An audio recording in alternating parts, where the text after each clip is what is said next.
Hello, everyone, and welcome to the Explainer. Especially a big hello to all you exam aspirants out there. Get ready because today we are diving deep into a super important climate topic you're definitely going to want to know about, the methane alert and response system. You'll know it as MARS. So, here's our game plan for today. First, we'll get to the heart of the problem, why methane is such a big deal. Then we'll introduce MARS, the system that's hunting it down. We'll check its latest report card, see what it's targeting next, and wrap it all up with the key takeaways you'll need to ace your exams. Let's get started. Okay, first things first. To really get why a system like MARS even exists, we have to understand the enemy. Why are we so focused on this one invisible gas? What makes methane such a top priority for climate action right now? Now, this slide right here is your money slide for exams. Get this. Over a 20-year window, methane is more than 80 times, 80, more powerful than CO2 at trapping heat. Sure, it doesn't last as long in the atmosphere, but while it's there, it does a massive amount of damage. And that short lifespan is exactly why it's such a perfect target for quick climate wins. And this quote from the head of the UN Environment Program just nails the whole strategy. Think of it like this. Tackling methane is the emergency brake we can pull right now to slow things down. It's not the final destination, but it bends the curve on warming and buys us critical time to work on the longer, tougher challenge of CO2. So, the problem is clear, and it's urgent. But how on earth do you find an invisible gas leaking somewhere on a massive planet? Well, let's meet the hero of our story, the Methane Alert and Response System, or MARS. And this definition is absolutely key. MARS is the world's first public system of its kind. You can think of it as a global smoke alarm for methane. It uses high-tech satellites and some clever AI to spot these huge methane plumes from space, and then it immediately pings the governments and companies on the ground who can actually go and plug the leak. Now check out this timeline, it's really important. Notice when it was launched. COP27 in 2022. That's a classic exam question right there, because it directly links MARS to the Global Methane Pledge. That's the worldwide promise to slash methane emissions by 30% by 2030. The whole process really boils down to three simple, powerful steps. Detect, notify, act. Satellites and AI find the leak. An organization called IMEO, we'll talk more about them in a bit, sends the alert. And then the stakeholders are supposed to take action. It's a pipeline designed to go straight from data to action. Okay, so the system sounds great on paper, doesn't it? But is it actually making a dent? Let's dig into the latest data.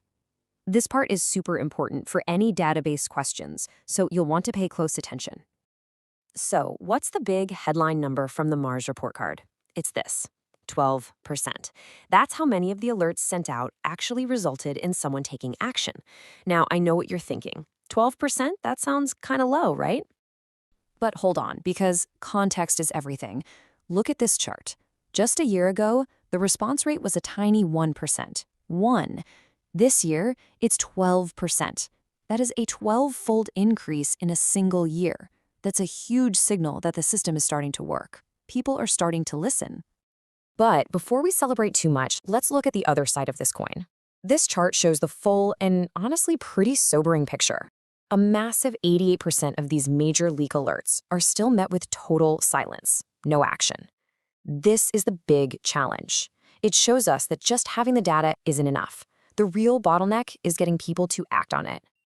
So when MARS first started, its main target was the oil and gas industry. But that was just the beginning. Now the mission is evolving, and the system is widening its net to hunt for methane from other major sources that have been a lot harder to track. And hey, for all you exam takers, here's a fantastic little trick to remember this. The new sectors MARS is targeting, just remember the acronym COWS. Seriously, it's that easy. Co, waste, and the new one, steel. C-O-W-S. That's where the hunt is headed next. Now, you've heard me mention IMEO a couple of times. Let's quickly clear up who they are. If MARS is the high-tech satellite detective, then IMEO is mission control. They're the UN-backed organization that actually runs the whole show, crunches the data, and sends out those critical alerts. And, MARS isn't working alone. You've got other key pieces like OGMP 2.0.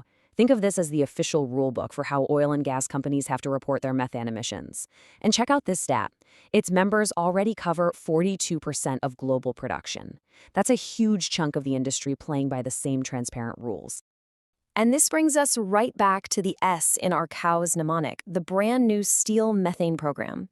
This is a real game changer because for years, the focus was on CO2 from steelmaking, while the methane leaking from the coal used in the process was kind of flying under the radar. We're talking about a 1 gigaton opportunity here. It's massive. Okay, let's circle back to that big, scary 88% number. You can have the most advanced satellite system in the world, but if the alerts just sit in an email inbox, what's the point, right? So how do you fix that? How do you turn all that amazing data into actual real-world change? Well, this is the answer. It's a smart 3-part attack plan. 1, they're making the data totally public and easy to access. 2, they're funding new science to figure out what we don't know. And 3, and this is maybe the most important part, they're training the actual people on the ground, the engineers and regulators who need to act on these alerts. All right, everyone, this is it, the moment you've been waiting for. Get your phones ready because if you're going to screenshot any slide from today, this is the one. This is your ultimate revision guide with everything we've talked about. This is your cheat sheet. You've got all the key players, from UNEP to IMEO. You've got the big global promises, like the 30% by 2030 pledge. You have the hard numbers you absolutely have to remember. The 80 times potency, the jump to 12% response, and that lingering 88%. And of course, the big ideas, like the expansion to coal, waste, and steel. It's all right here. And that really brings us to our final thought for today. The technology is here.